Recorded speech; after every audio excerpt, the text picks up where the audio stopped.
and then I'm going to make it invisible because right now we don't need it anymore. I'm going to go to frame 2 and I'm going to lower that opacity to about 50.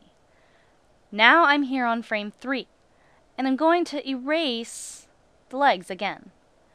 Now when I do this, I like to use pale colors. That way they're not in my way when I'm doing the final line art. But here I made the legs a little bright, that way y'all could see them. Okay, so now we're on our right side, the side closest to us. I just want to keep repeating that so we're on the same page. And this leg's going to come back a little bit more again. Now the thing with animating, the reason it's just so tedious is because you're only tweaking the movements a little bit. And this back one's going to be moving forward a little bit. And with animating, you see here how this leg is a little bit further away from this one. When you're animating, the closer these two frames are to each other, generally the slower your animation's going to be. And the more spread apart they are, the faster the animation's going to be moving. Just a little FYI tip.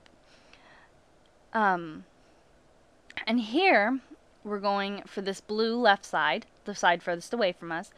This one's going to be moving forward even more. And this back one's going to be moving back even more. And right here, I think I'm going to have it come off the ground just a little bit because it's starting to come off the ground. Okay, I'm going to go back to frame 2, make the opacity all the way up, and then hide it. I'm going to go to layer 3 and I'm going to duplicate it and name it 4 because this is going to be our 4th frame. I'm going to, oh whoops. And on layer 3, I'm going to bring the opacity down to about 50. And on layer 4, I'm going to erase the legs once again.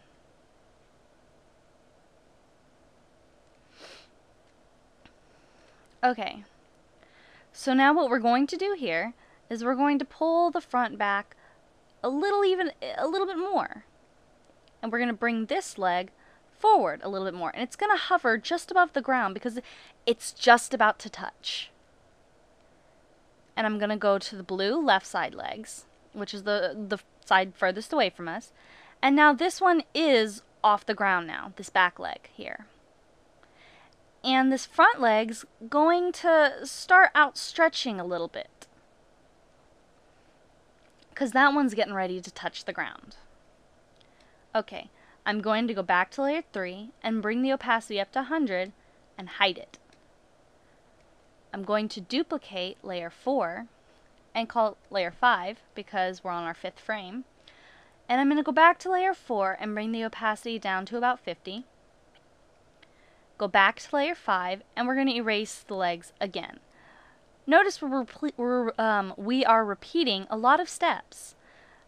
And that's just how animation is. I actually find it a little relaxing, but some people don't like this. But I'm sorry, that's just how it is. If you don't like it, you can invest in animation programs that speed up this process, like Anime Studio Pro, which I have and I really like it, but you can't really turn your character in it, so you would have to do it by one angle only, and so it makes your animations a little bit boring.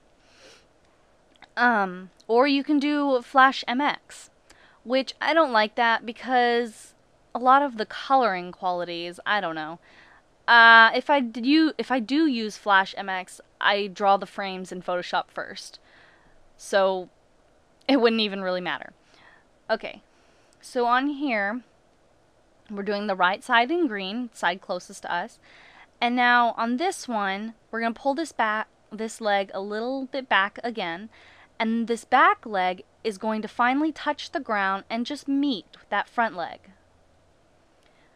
And on our left side, the side furthest away from us, this leg is going to almost touch the ground. And this one's a little higher in the air. And now I'm going to go and I'm going to duplicate this layer and make our 6th frame. And I'm just going to repeat the process of bringing the 4th one back up to 100 and hiding it, and then going to 5 and bringing the opacity down to about 50. And then, of course, erasing our legs on layer 6 once more.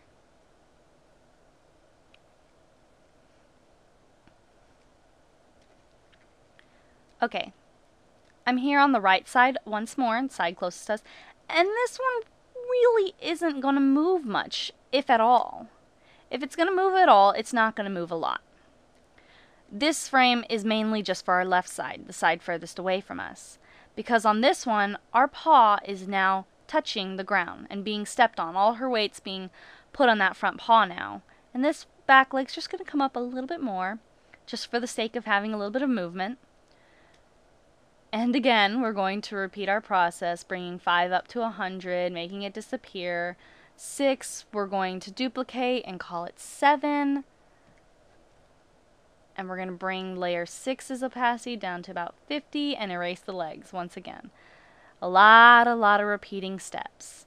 But that's okay, because if you really love animation, you're dedicated to your project. And if you don't, that's okay too. Now, on our right side, the side closest to us, we're going to bring this paw up just a little bit and bring this back one back a little bit. And then on our left side, this paw is going to be pulling back now, because at this point, she's pulling her body backwards. And notice I put a lot of space in between that, and I don't think we're there yet. So I'm going to go back and redo it.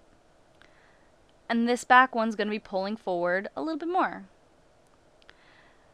And it's a good idea at this point to go back and look at your first frame, because walk cycles are basically just a loop. And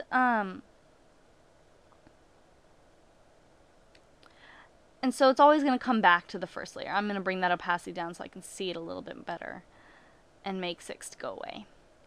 Okay, so see here on our layer 7, which is the one that's not see-through, we can see that we've probably got one more frame in between before it reaches 7. So we'll have about 8 frames.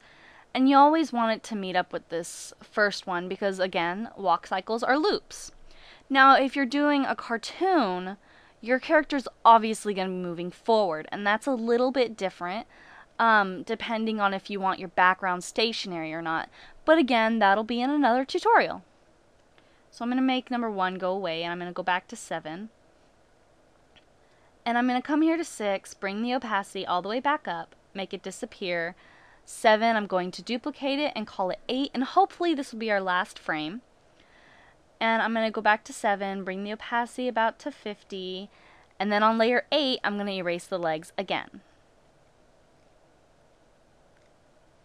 Ah, fun.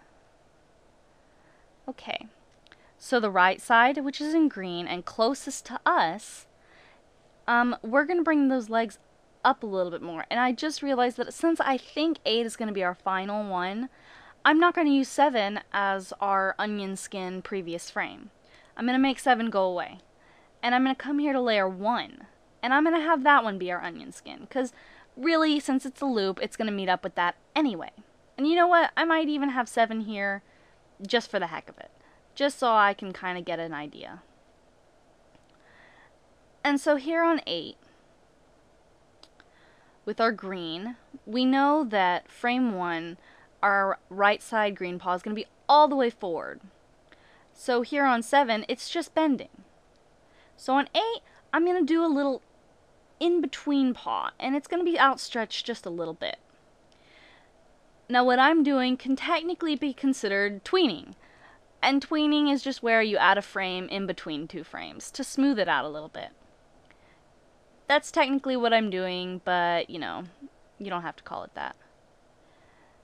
And now we see here that on frame 1, what we're going to meet up with again, this green back leg is kicked out a little bit. So again, I'm just going to go in between and have it a little bit bent, kind of getting ready to come up to that point. Now back onto the left side, the side furthest away from us. We can see here on frame 1 that these legs are pretty much meeting in the middle.